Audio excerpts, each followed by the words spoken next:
সম্মাননীয় অধ্যক্ষ মহোদয়, ক্ষমতা পরিবর্তন চলছে।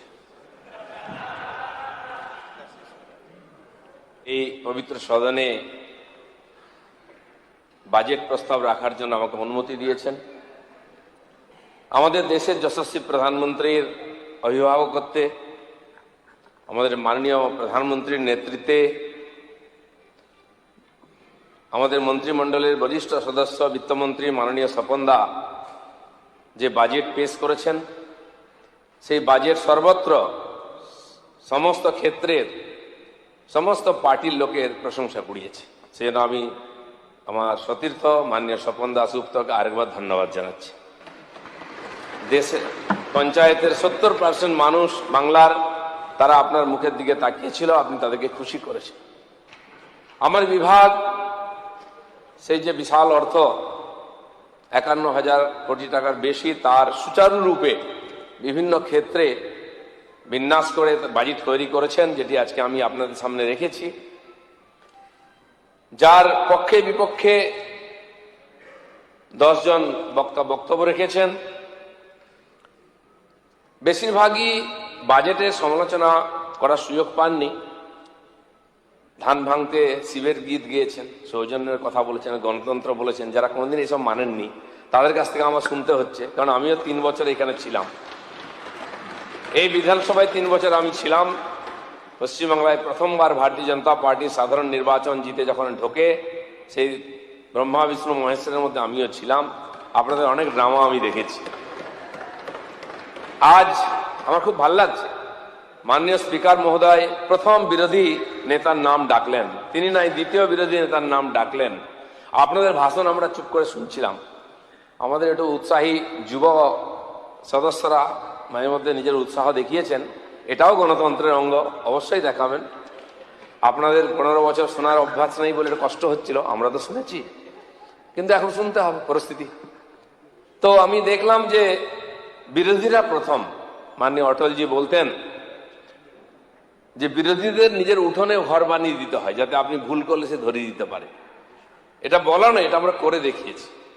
তাই যখন জেলায় জেলায় অ্যাডমিনিস্ট্রেটিভ মিটিং হয়েছে, আমাদের মুখ্যমন্ত্রী সেখানকার বিরোধী দলের এমএলএ এমপিদের ডেকে পাঠিয়েছেন, যোগ্য আসন দিয়ে সম্মান দিয়ে তাদের কথা শুনেছেন, এবং এখনো চলছে। এবং গত বিধানসভা জমি থেকে শুরু হয়েছে, সমস্ত চর্চাতে বিরোধীদের আমরা বেশি জায়গা দিয়েছি। আমি যখন এখানে এসেছিলাম প্রথমবার, আমার পার্টিতে আমাকে শেখাবার মতো কেউ ছিল না যে কি করে বিধানসভায় চলতে হয়।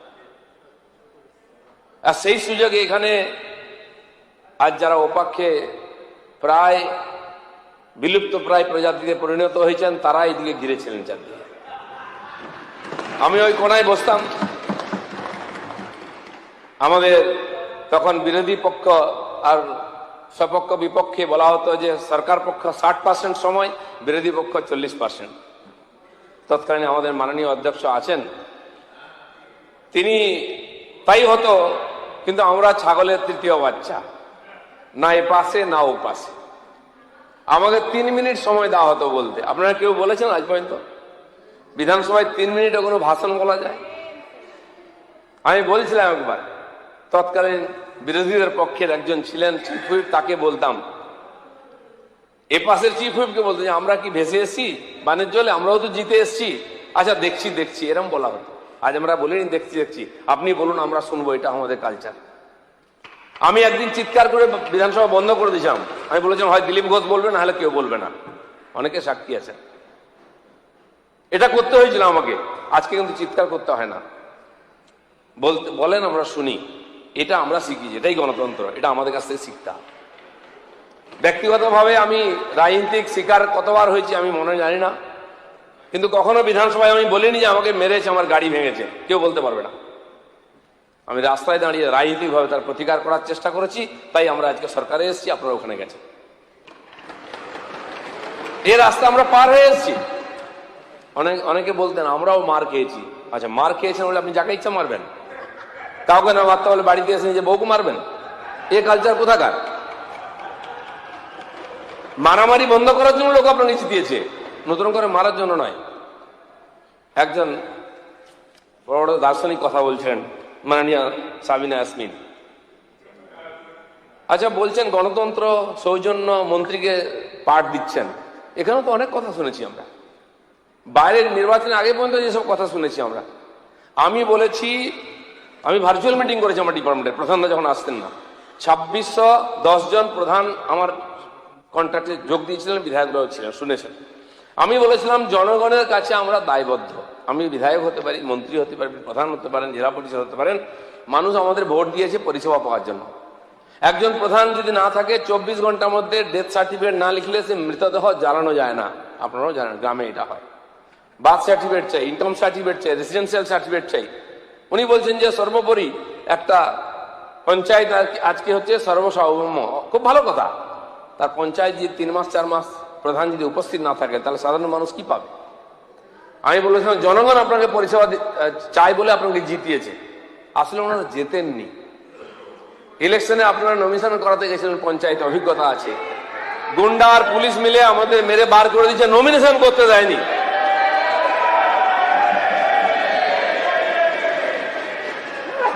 এর আগের পঞ্চায়েতেও আমি ছিলাম। আমি বলছি তোমরা আগে গিয়ে ঢুকে যাবে বিডিওর ঘরে। ঢুকেছে আমাদের লোকেরা, গুন্ডা দিয়ে পিটিয়ে হাত পা ভেঙে তাদের বার করে দেওয়া হয়েছে, নমিনেশন ছিঁড়ে দেওয়া হয়েছে। এটা 18তেও হয়েছে, আর এটা 23এও হয়েছে। আরো ভয়ঙ্কর হয়েছে, একসঙ্গে পুলিশ হাতে বন্দুক আর গুন্ডা হাতে ডান্ডা নিয়ে তার মিছিল করে যাচ্ছে। সে ছবি এখনো পাবেন। তারা করেছিল, তাদের কথা আমরা রামায়ণের প্রবচন শুনবো তাদের মুখে? এ দুর্ভাগ্য যেন আমাদের না হয়। আমি সেজন্য বলেছি পরিষেবা দিতে হবে, নাহলে পদত্যাগ করতে হবে, মাঝখানে কোনো রাস্তা নেই। আমি এটাও বলেছি আগে যে আসুন আমরা প্রোটেকশন দেবো। মাননীয় সমীর জানা আমাদের বরিষ্ঠ সদস্য, তাকে সম্মান করি আমি, তিনিও বলেছেন যে দেখি অনেক জায়গায় গন্ডগোল হয়েছে। আপনারা যখন আপনারা পালিয়ে গেছেন, আপনারা দ্বিতীয়বার জিতেছিলেন, যখন তৃতীয়বার আপনাদের মুখ্যমন্ত্রী বলেছেন ওই 3 দিন আমি মুখ্যমন্ত্রী ছিলাম না, অতএব যে যা করছে সব ঠিক আছে। আমরা কিন্তু বলিনি, বলেছি আমরা আমাদের পার্টির লোককেও বলে, যেমন অ্যারেস্ট করিয়েছি, জেলে আছে আমার পার্টির কর্মী। আপনাদের কয়জন অ্যারেস্ট হয়েছিল 21-এর পরে? আপনারা প্রোটেকশন দিয়েছিলেন। আমার কাছে রেকর্ড আছে কতজন, 70,000 লোক বাড়ি ছাড়া হয়েছিল, হাজার হাজার বাড়ি ভাঙা হয়েছিল, 35 জন মহিলা ধর্ষিতা হয়েছিলেন। মহিলা কমিশনের মহিলারা এসেছিলেন তাদের সঙ্গে দেখা করতে, জঙ্গলে দেখা করেছিলেন, গিয়ে বলেছিলেন আসুন আপনি এফআইআর করুন, আমরা বিচার দেবো। ওনারা বলেছেন দেখুন ইজ্জত তো গেছে, প্রাণটা বেঁচে আছে, আমি যদি যাই আমার প্রাণটাও যাবে সম্মানের সঙ্গে। এই ঘটনার সাক্ষী আপনাদের হতে হয়নি? আমার মুখ্যমন্ত্রী এখানে দাঁড়িয়ে বলেছিলেন যদি কারোর সঙ্গে হয়ে থাকে আপনি তথ্য দিন, কিন্তু সে যেন 21-এর অপরাধী না হয়, তার সব দায়িত্ব আমরা নেবো, তার ক্ষতিপূরণ দেবো, দোষীকে সাজা দেবো। আপনারা কোনো লিস্ট পাঠাতে পারেননি। লিস্ট কি পাঠাবেন? ঘর সামলাতেই ব্যস্ত, কে কোথায় যাবে ঠিক করতে পারছেন না। সেই জন্য আমার কাছে একটি ছেলে এসেছিল, আমি পঞ্চায়েত মন্ত্রী, আমি পঞ্চায়েতেই থাকি, ভাঙড় বিধানসভা, নাম শুনলে গা কাঁপে অনেকের। প্রত্যেকদিন বম বন্দুক পড়ে, আওয়াজ হয়। পঞ্চায়েতে যা হয়েছে আপনারা দেখেছেন। ওখানে আমাদের পার্টির কোন লোক নমিনেশনই করতে পারেনি গত বছর, 5টা পঞ্চায়েত জেতার মতো ছিল। সেখানকার ভাঙড় 2 এর যে সমিতির চেয়ারম্যান আছে সফিয়া আহমেদ, মুসলিম ছেলে, সে এখনো পর্যন্ত বাড়ি ঢুকতে পারেনি। আপনারা বলেন বিজেপির লোক ঢুকতে দিচ্ছে না। ওর বাড়ি যেখানে, তার বাড়িকে এমন ভাবে ভাঙা হয়েছে, তার গাড়িটা এখন রাস্তায় পড়ে আছে, গাড়ি করে পালাচ্ছিল, তাকে ঘিরে গাড়িটাকে ভেঙে দেওয়া হয়েছে, স্করপিও গাড়ি এখনো পড়ে আছে। আর বাড়ি সম্পন্ন পরিবার, তারা বাপ কাকা মিলে থাকে, বিরাট বাড়ি, ভেঙে গাড়ি করে মালপত্র বয়ে নিয়ে যাওয়া হয়েছে। 8 দিন ধরে তার কয়েকটা পুকুর লুট করে মাছ তুলে নিয়ে যাওয়া হয়েছে। 1 2 জন নয়, 100 লোক প্রকাশ্যে। সে দৃশ্য আমাকে দেখিয়েছে, সে ভিডিওতে। আমার বাড়ি এসেছিল, বাড়ি ঢুকতে পারে না সে। সেখানে কিন্তু কোনো বিজেপি নেই, কোনো হিন্দুও থাকে না। বলুন বিজেপি করেছে? বলবেন কে করলো তাহলে? যেখানে যা হচ্ছে বিজেপিকে দাগিয়ে দিয়ে নিজের পিঠ বাঁচানোর চেষ্টা করছেন, ওই সুযোগ আমরা কাউকে দেবো না। এ অধিকার কারো নাই। আজ আমি বলছি আপনারা বিধানসভায় এসে বসতে পারছেন বিজেপি জিতেছে বলে। টিএমসি, ABCD, F যতগুলো পার্টি হোক, এখনো রাজনীতি করতে পারছেন বিজেপি জিতে আছে বলে, একটা নেতার গায়ে হাত পড়েনি। যদি বিজেপি না জিততো, টিএমসি যদি জিতে যেত, তাহলে আমরা কতজন এখানে জ্যান্ত ফিরতে পারতাম আমার সন্দেহ আছে। কয়জন বাড়ি থাকতে পারতো আমার সন্দেহ আছে। সেই জন্য নৈতিকতার কথা, সৌজন্যের কথা সবার মুখে মানায় না। আমরা বলে এসছি, আমরা করে এসছি, আমরা বলতে পারি, আপনারা সে অধিকার আগে হারিয়ে এসছেন। আমরা আপনাদের সম্মান দিয়েছি, অধিকার দিয়েছি, এটা ভোগ করুন। গণতন্ত্র যেন পশ্চিমবাংলায় কলুষিত না হয়, এটা সবার দেখার দায়িত্ব আছে। আমি পঞ্চায়েত মন্ত্রী, যারা পঞ্চায়েতকে লুট করে জিতেছেন, গণনা কেন্দ্র থেকে আমাদের লোকেদের মেরে বার করে দেওয়া হয়েছে। আমার পঞ্চায়েত সদস্য জিতেছে, তাকে সার্টিফিকেট না দিয়ে টিএমসি লোককে সার্টিফিকেট দিয়েছে, ভিডিও দাঁড়িয়ে থেকে আমি দেখেছি, হয়েছে কিনা? সেই সব লোকের আজকে নৈতিক অধিকার নাই পঞ্চায়েতে আসার, তাই আসছেন না। দ্বিতীয় একটা চক্রান্ত চলছে যে পঞ্চায়েতই একমাত্র ডেলিভার করে, পঞ্চায়েতের রেজাল্ট দেয়, সরকারের পারফরমেন্স দেখা যায়, তাই 51,000 কোটি টাকা দেওয়া হয়েছে। সেই পঞ্চায়েত যাতে না চলে, যাতে বিফল হয়, চক্রান্ত করে তাদের জেতা পঞ্চায়েতের লোকেরা আসছে না। আমি তাই তাদেরকে বলেছি আসতে হবে না, ধরে নিয়ে আসবে। আর আমি এখানে দাঁড়িয়ে বলছি, যদি না আসে আর যদি না রিজাইন করে, পুলিশ দিয়ে কোমরে দড়ি বেঁধে পঞ্চায়েতের সই করা, আমি বলে যাচ্ছি। জিতবে, ভাতা নেবে, কাটমানি নেবে, আর কাজ করবে না, সই করবে না, মামাবাড়ি পেয়েছ।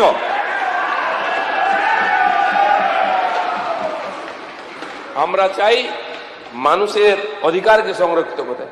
মানুষ ভোট দিয়ে জিতেছে, আপনাদের পঞ্চায়েতে দিয়েছে, আপনি জিতেছেন, আমাদেরকে বিধানসভায় দিয়ে আমরা জিতেছি।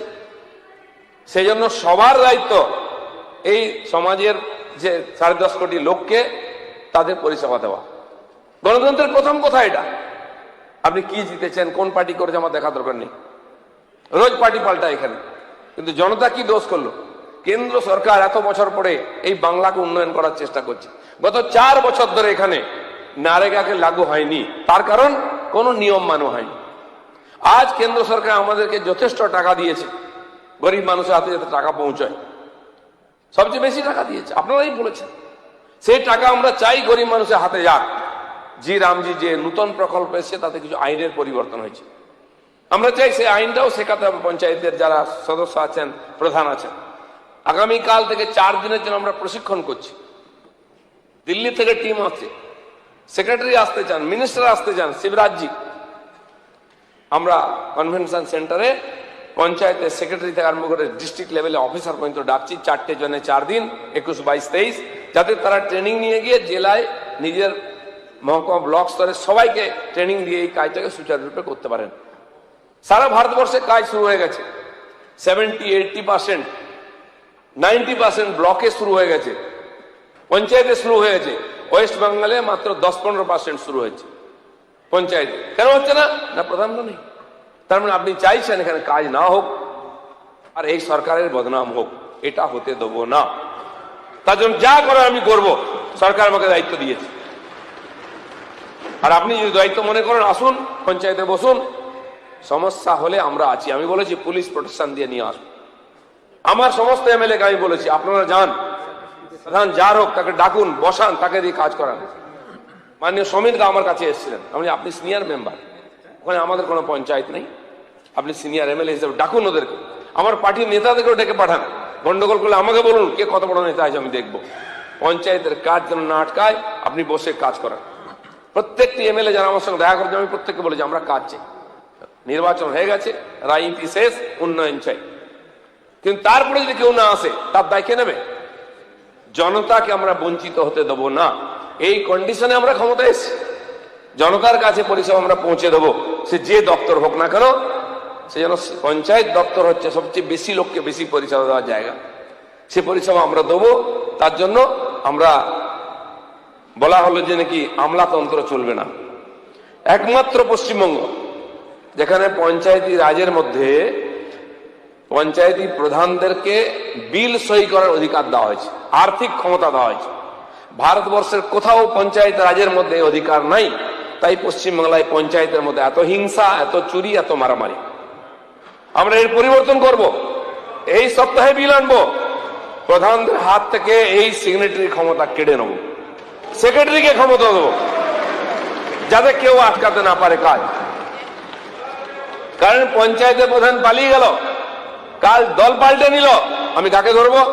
সেক্রেটারি চাকরি করে, তার টিকি বাঁধা আছে আমার হাতে, তাকে সাসপেন্ড করব, তাকে জেলে ঢোকাবো, তার বেতন কেটে নেবো আমি দরকার হলে। পঞ্চায়েতের প্রধান পালিয়ে যাচ্ছে, কাল আমার পার্টিতে ঢুকে পড়েছে আমি জানতে পারবো না। জনগণকে ধোকা দেওয়ার কোনো চেষ্টা সফল হতে দেবো না।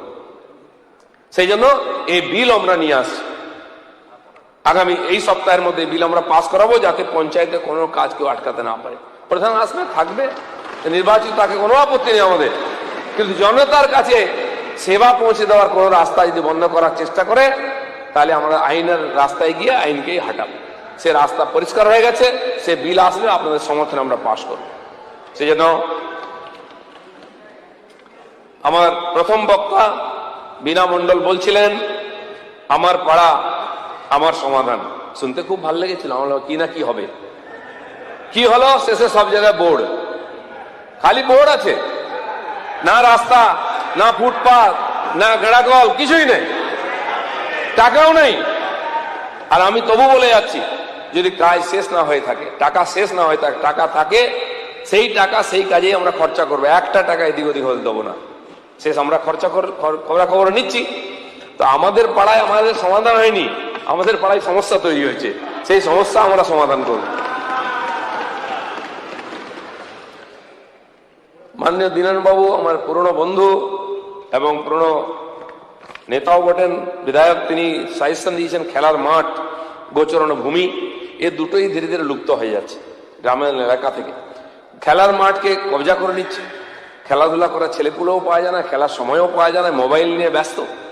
তো সেই জন্য খেলার মাঠ থাকা চাই স্বাস্থ্যের জন্য। আমি আপনাকেও বলবো, আপনি সাজেশন দিন কোথায় হওয়া উচিত। আপনি বলেন যে বিধায়ক ফান্ডের টাকা হোক বা পঞ্চায়েতের অন্য টাকা দিয়ে আমরা তার ডেভেলপ করব, অনেক জায়গায় করা হয়েছে। আর গোচরণ ভূমি অবশ্যই চাই। গরু কমে যাচ্ছে, গোচরণ ভূমি নেই, সেগুলো কবজা হয়ে গিয়ে বাড়িঘর হয়ে গেছে। কোনো না কোনো নেতা তাদের কাছ থেকে টাকা নিয়ে তাদেরকে বসিয়ে দিয়েছে। আমরা সেগুলো এনক্রোচমেন্ট হাঁটাচ্ছি, আগামী দিনে আরো হটাবো।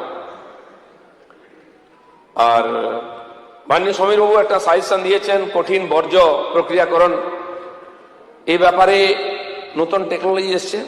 আমাকে দুঃখের সঙ্গে বলতে হচ্ছে, প্রত্যেকটি পঞ্চায়েতকে গত সরকার সলিড ওয়েস্ট ম্যানেজমেন্টের জন্য টাকা দিয়েছিল, কিন্তু দুঃখের বিষয় একটা পঞ্চায়েতও সফলভাবে আজ পর্যন্ত এই প্রক্রিয়াকে শুরু করতে পারেনি।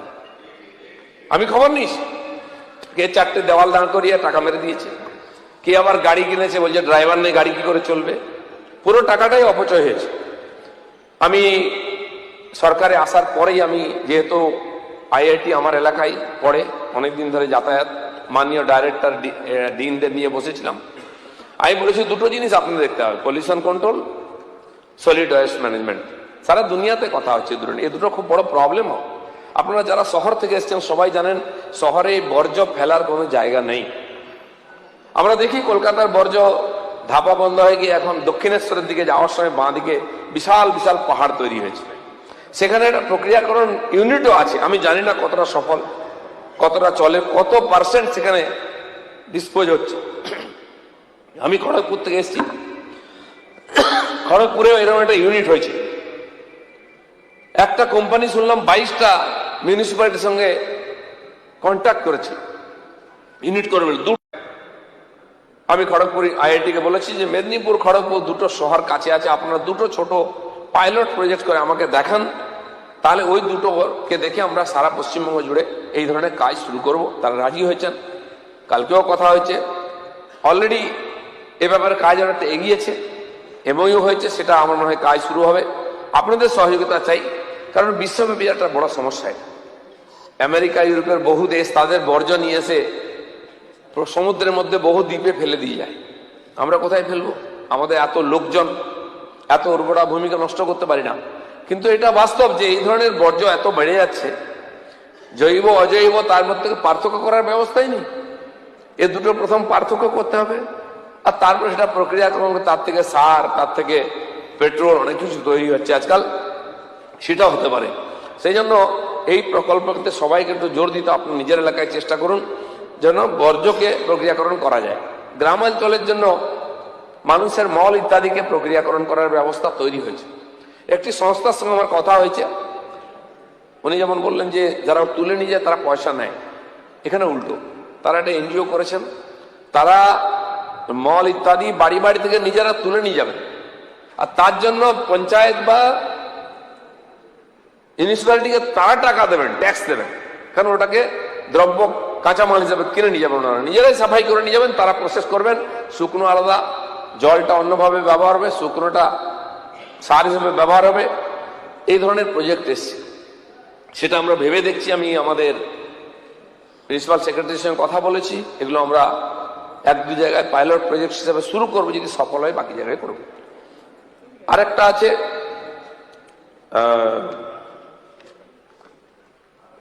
পলিউশন নিয়ে তো সমস্যা আছেই, আপনারা জানেন। আমি কালকে মেদিনীপুরে বৈঠক নিয়েছি, আমাদের সমস্ত ফ্যাক্টরিকে ডাকা হয়েছিল, আইআইটির প্রতিনিধি ছিলেন, পলিউশন কন্ট্রোলের লোক ছিলেন, ডেভেলপমেন্ট বোর্ডের লোক ছিলেন। এই বিষয়ে তাদের বক্তব্যও শুনেছি এবং আমরা আমাদের সাজেশন রেখেছি। এটা একটা বড় বিষয়, চিন্তার বিষয় আছে। পলিউশন যেভাবে বাড়ে, বিশেষ করে ঠান্ডার সময় 300-400-র মধ্যে চলে যায়, যেটা খুবই বিপজ্জনক, দিল্লির কাছাকাছি চলে যায়। এটা নিয়ে আমাদের সবাইকে সচেতন হতে হবে। আর আমরা এই ব্যাপারে যারা এক্সপার্ট তাদের সঙ্গে কথাবার্তা বলছি, যাতে এর সমাধান বার করা যায়। কয়েকটি বিষয় এগুলোই বলা ছিল, বাকি বাজেট আপনাদের কাছে গেছে, নতুন কিছু বলার নেই। আমরা প্রায় 20,48,000 মানুষকে ভাতা দিই, পঞ্চায়েত বিভাগ দেয়। এটা বড় খরচা আছে আমাদের। এটা এই যে 1,000 টাকা, 3,000 টাকা বিভিন্ন ভাতা যাচ্ছে, এই 20,48,000-এর বেশি লোককে ভাতা দিতে হয়, এগুলো বড় খরচা।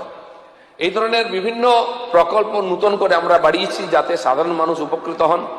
আর তার নতুন করে চালু করা, প্রশিক্ষণ করার ব্যবস্থা আমরা নিচ্ছি। পঞ্চায়েতে কর্মচারী চাই, তার জন্য আমরা পিএসসি কে। মাননীয় দিলীপ ঘোষ মহাশয়, আপনার কতক্ষণ সময় লাগবে? হয়ে গেছে 1-2 মিনিট। ঠিক আছে, বলার কিছু নেই, ওনারাই সব বলে দিয়েছেন। আমরা যেটা করতে চাইছি, মাননীয় মুখ্যমন্ত্রী ঘোষণা করেছেন 1 লক্ষ কর্মচারী নিযুক্ত হবে। তার মধ্যে 50,000 শিক্ষা বিভাগেই হবে, শিক্ষক, কারণ খালি হয়ে গেছে স্কুল, 8,000 স্কুল বন্ধ হতে যাচ্ছে। ঠিক সেরকম পঞ্চায়েতের যে পরিষেবা যদি মানুষকে পৌঁছে দিতে হয়, তাহলে কর্মচারীর দরকার আছে। আমার বিভাগে প্রায় 1 লক্ষ এরকম কর্মচারী আছেন, যাদের কোনো হিসাব নেই, তাদের কোনো ভূত নেই, ভবিষ্যৎ নেই। 4 বছরের জন্য কোনো প্রজেক্ট শুরু হয়েছে, সেখানে নিয়ে নেওয়া হয়েছে কয়েক হাজার লোককে, প্রজেক্ট শেষ, ক্লোজ হয়ে গেছে, টাকা আসে না, কিন্তু সেই কর্মচারীরা রয়ে গেছেন, তাদেরকে মুক্ত করা হয়নি। এই করতে করতে বিরাট বোঝা একটা, তাদেরকে বেতন দেওয়ার কোনো সোর্স নেই, তাদের ভূত ভবিষ্যৎ নেই, কবে রিটায়ারমেন্ট, কদিন কাজ করবে, কোনো এগ্রিমেন্ট নাই, কিন্তু আছেন। কিন্তু আমরা কাউকে তাড়াইনি, কোনো না কোনো ফরম্যাট থেকে টাকা নিয়ে এসে, কোনো প্রজেক্ট থেকে টাকা নিয়ে এসে তাদেরকে কাজ দিয়ে, এই যে বিভিন্ন সার্ভে ইত্যাদি হচ্ছে, তাদের কাজ করানোর চেষ্টা চলছে। আপনারা জানেন, একাধিক সার্ভে, একাধিক কাজ একসঙ্গে শুরু হয়ে গেছে, ফলে আমাদের কর্মচারী কম, ফলে কাজে গতি কম হয়ে গেছে। সেটা আমরা নিবেদন করেছি সরকারের কাছে যে 11,000 কর্মচারী নিযুক্ত করতে হবে। এতদিন পর্যন্ত পদ্ধতি ছিল পঞ্চায়েত ডিপার্টমেন্টের নিয়োগ জেলা স্তরেই হতো। জেলা শাসকরা বলছেন আমরা এই ব্যাপারে এক্সপার্ট নই, গন্ডগোল হয়ে যাবে, আলাদা আলাদা হবে, আবার কোশ্চেন লিখা হয়, আমাদের রোগ আছে।